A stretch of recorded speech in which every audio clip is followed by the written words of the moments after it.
अस्सलाम वालेकुम दोस्तों, नजात ट्रैवल एंड टूरिज़्म इटली की जानिब से ढेर सारा सलाम। उम्मीद करती हूँ आप सब खुश होंगे और खैरियत से होंगे।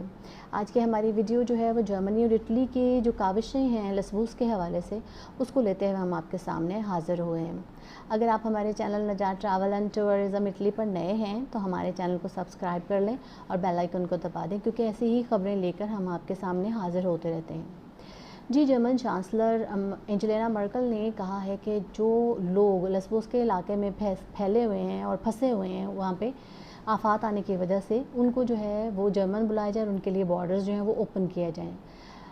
चांसलर और इनकी काबीना के लोगों ने जो है वहाँ पर मौजूद कैंप में आग लगने के बाद बच्चों और औरतों को हिफाजत के साथ जर्मन बॉर्डर क्रॉस करवाने की तजवीज़ जो है वो पेश की है, जिसमें जर्मन इलाकों के मेयर्स ने भी जो है वो इसके लिए मुस्बत इक़दाम करने का जो है वो फ़ैसला किया है और बोला है कि इसके हवाले से जो है वो सोचा जाए, क्योंकि वहाँ पर बच्चों और औरतों की तादाद बहुत ज़्यादा है। पहले भी जर्मनी जो है वो अपने बॉर्डर ओपन कर चुका है और 400 के करीब अफराद जो है वो इसी सिलसिले में उन्होंने अपने मुल्क में जो है उनको पनाह दी है।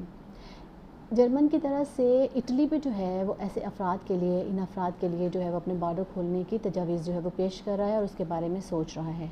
आइंदा आने वाले दिनों में जो है वो कुछ ना कुछ और जो है वो इसके बारे में मज़ीद जो है वो इतलात हमें मिलती रहेंगी।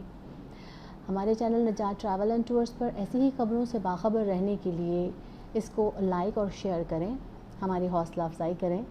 अपना बहुत सा ख्याल रखें। God bless you.